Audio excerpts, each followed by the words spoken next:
Oops, we did it again.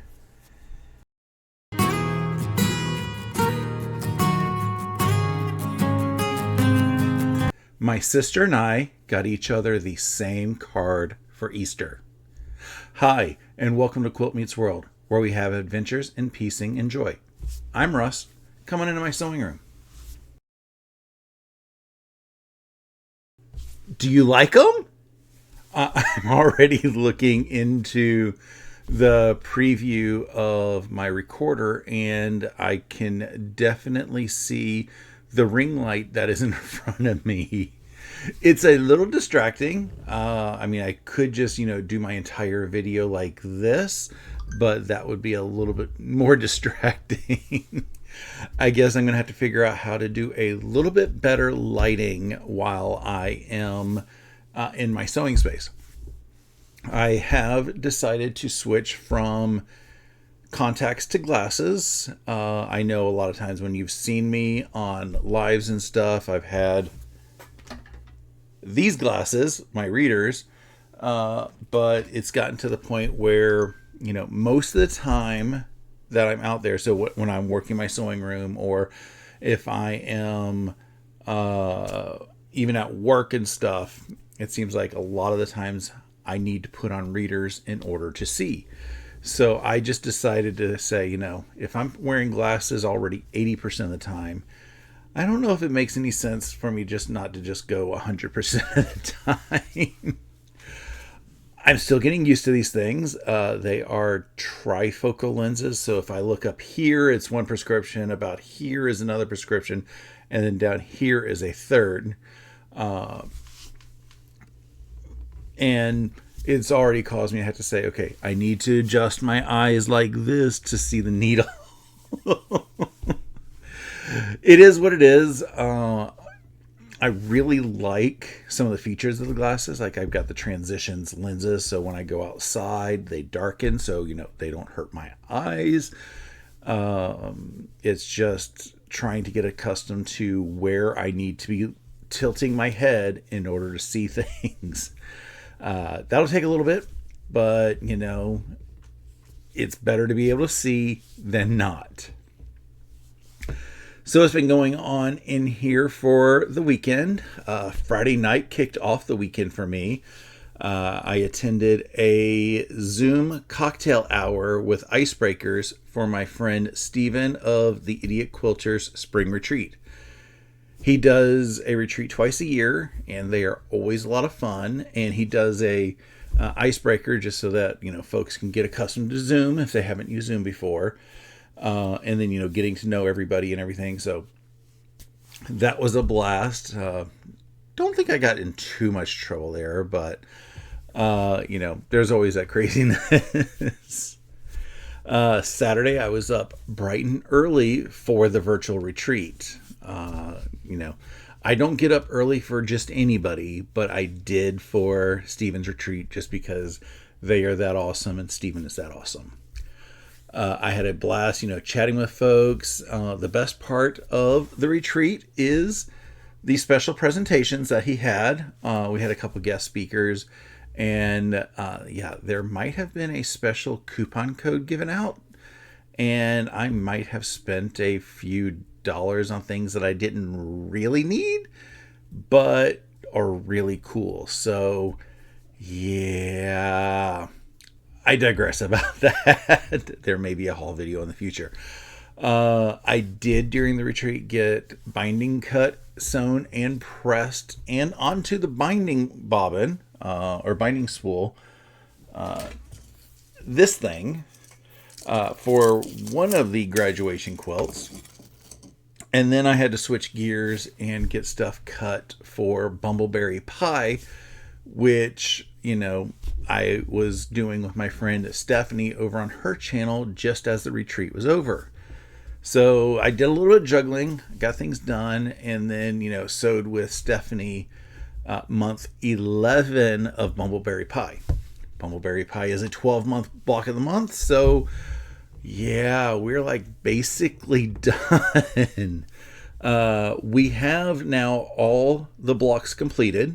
Well, we'll have all the blocks completed when I get around to finishing the little bit of homework from this past Saturday, and then getting last month's block actually completed, because that one was a nightmare. It frustrated me because I didn't read the directions right, and I have to do some extra work on that one. But when I get those done, I will have all the blocks ready, and then I can take them all out, put them together, and say, okay, do I need to redo any of these blocks? Do I need to, am I okay with the pinwheels, stars, going in the wrong direction for, I think it was like month 2 or 3 that I did that. And I think I have a couple blocks that have the background inside out. So I need to look at all the blocks, see what kind of is sticking out to me and everything. And then we can work on figuring out a finishing date. Normally, I would be hosting month 12 on my channel in May, but the good weekends in May, I'm going to be out of town. So I talked with Stephanie, and we will be coordinating a June finishing. And it might be an all-day event where we start on my channel, go for a little bit, and then end up on her channel, and hopefully have the entire quilt top complete. Sunday morning, I finally got around to checking my mailbox. I hadn't done it in a couple days. I'm kind of bad about that. But when I opened up a card that my sister sent, I immediately had to text her. From the conversation in text, we both sent each other the exact same Easter card. It's not the first time we have sent each other the same thing. We have sent each other the same board game one year for Christmas. We've sent each other the same t-shirt and stuff like that. So it's not going to be the last time we send each other the same thing. Sunday afternoon, I got the binding fully sewn to one side of one of the graduation quilts.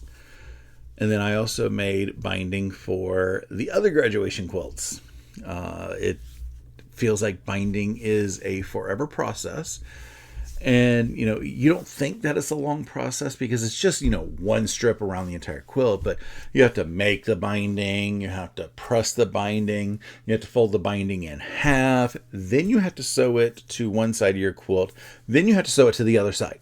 So it's not a simple process. It is a multi-hour process. So I don't know where I get around to thinking, binding is just so easy, because it's a lot of work. Thankfully, I'm not hand binding anymore.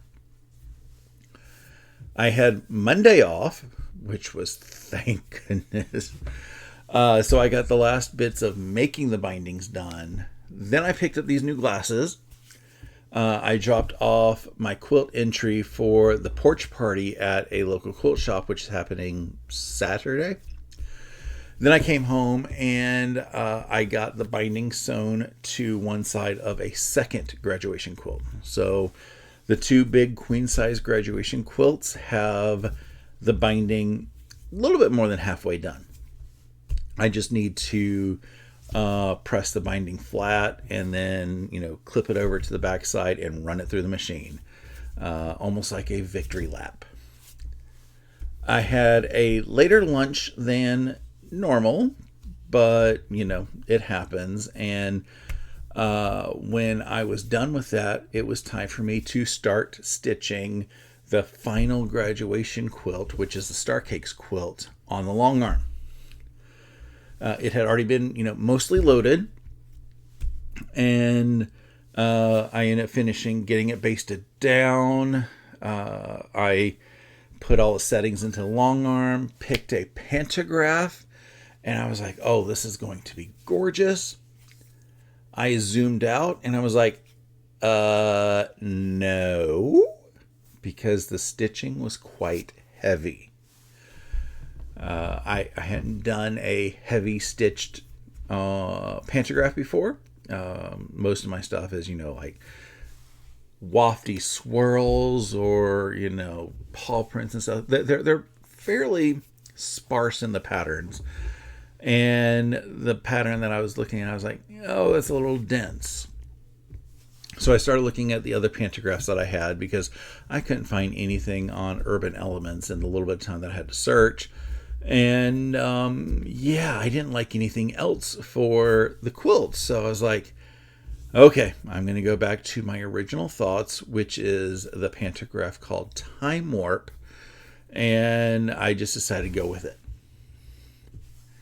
I got the first row stitched out just beautifully. And then about, 8 or 10 inches into the second row, the thread started shredding. And I was like, why is this going crazy on me now? I want to get this done. And, the first instinct that I had was it's the needle. You're supposed to change your needle at the beginning of every long arm project. I figured that I should have had, more use of my needle available because it was changed right before the previous quilt, which was a baby quilt. And I was like, well, fine, let me just change the needle. I changed the needle and it continued to shred. And it continued to shred.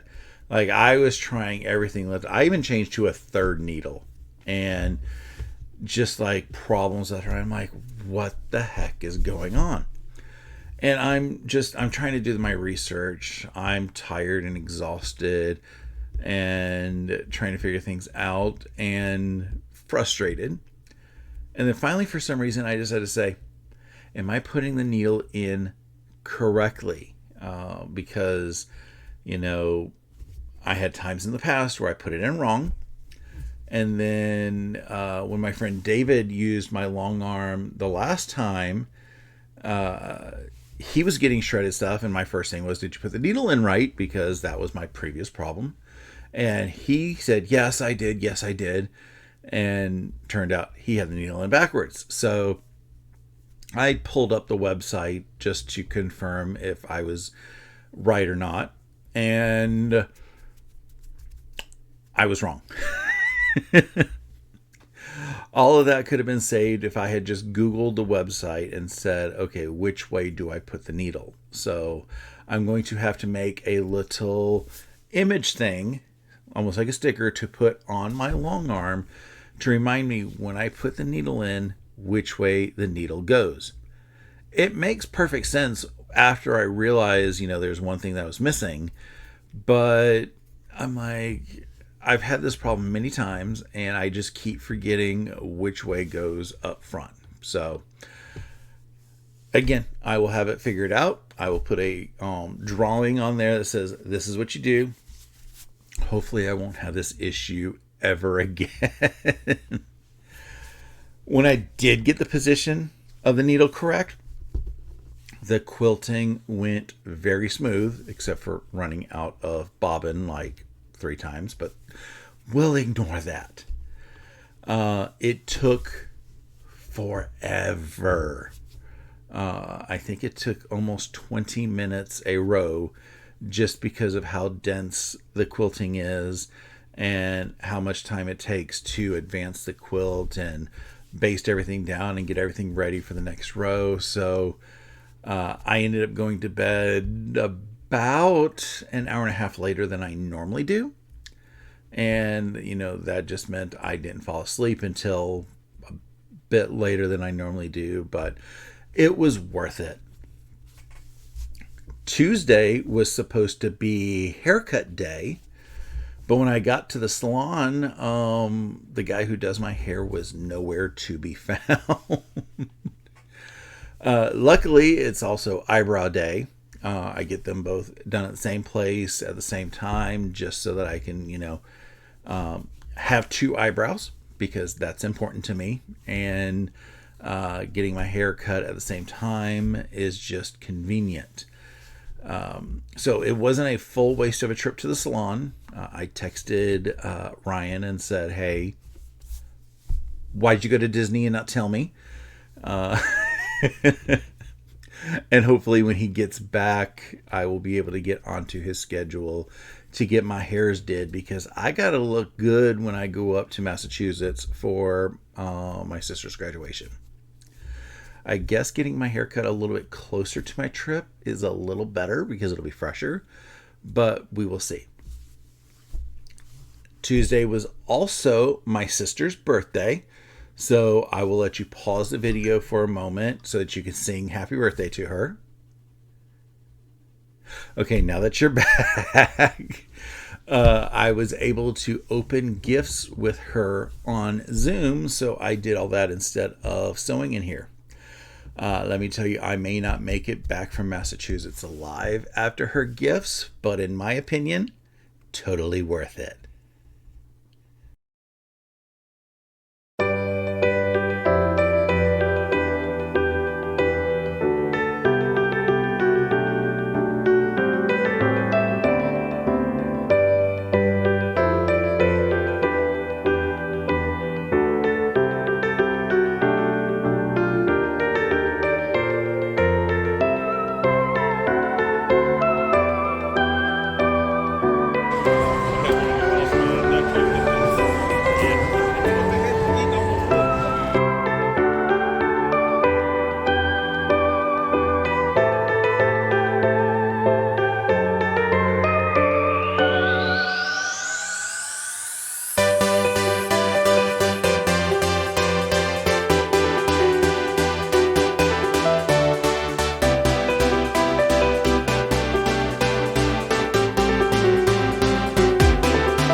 David is supposed to be arriving today.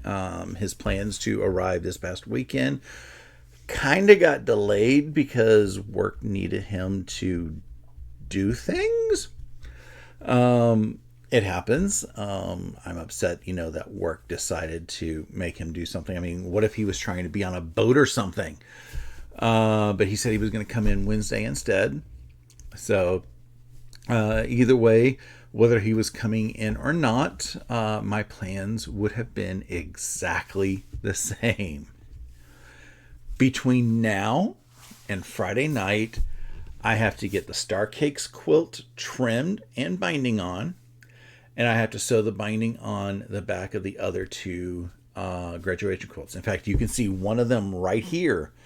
I have it pushed over behind me just to have a place to store it while I'm waiting to get everything pulled to the back. You would think that I wouldn't have time because that's a lot of sewing to do, but I am off on Friday. So I can have that extra little bit of time to finish the quilts because Riley will be at daycare. I will be getting up my normal time and I won't have to take her out on 17 walks. So I should basically have the equivalent of my work day in here working on binding. So I may get bored out of my mind, but hopefully I will have something that is interesting enough to like keep me motivated, but not too interesting to keep me engrossed up here on my TV. I will be doing the first Saturday for Saturday Sampler this month because I am not in town on third Saturday. So I can, pick up my stuff and do show and tell on 3 quilts because I will have all 3 graduation quilts done. I hope I have a bag that is big enough to fit all 3 of them. But I will find a way to get them all there and kind of keep them a surprise until it's show and tell time. After Saturday Sampler, I will be back in here for my 11sies live. I have 2 things that I am thinking about doing. I don't know which one I will be doing, but I will know by Friday. Either way, it's going to be a win for me. After my live, I will be heading up to the porch party to see all the quilts that are out there, just to get all the cool inspiration and everything. I've heard that I might get to see my friend Candace while I'm up there, because she's already asked me what time I'm heading up there. So we will see if we could even just coordinate going up there to save an extra parking space. It's always fun to get inspiration from the quilts, and I'm hoping to get a little bit of footage to be able to share with y'all. Saturday evening, as if the day hasn't been busy enough, I will be joining my friend Stephanie of Stephanie Stitches over on her channel with a bunch of our other friends as we work on month 7 of Dragon Fruit. Dragon Fruit is a block of the month from Fat Quarter Shop using a whole bunch of Tula Pink fabrics and their foundation paper piecing to give us really awesome, accurate blocks. This month we are going to have 12-inch squares to work on, so there's not as many in quantity to do, but the end result size is going to be the same. So hopefully they go together pretty easily, I hope. So yeah, that's going to be a really busy weekend. But when Saturday is over, I won't have any official commitments except to get my machines to the shop for their spa week. But that's not going to happen until another week and a half from now. Anywho, I think that is going to be about it for today. Sharing my weekly shenanigans with you is, just a highlight of the week. If you wouldn't mind making the YouTube algorithm happy, that would rock. You can do things such as liking and sharing this video, commenting below on anything, or, even tormenting your sibling for their birthday. Subscribing to my channel is free and a wonderful way of letting YouTube know you like my shenanigans. Ringing the bell icon next to the subscribe button gets you notified when I go live on Saturday mornings and upload other videos like the short that I put out earlier today. I hope you have a wonderful rest of your day and an awesome week. Until next time, stay happy and remember, always measure your life in love.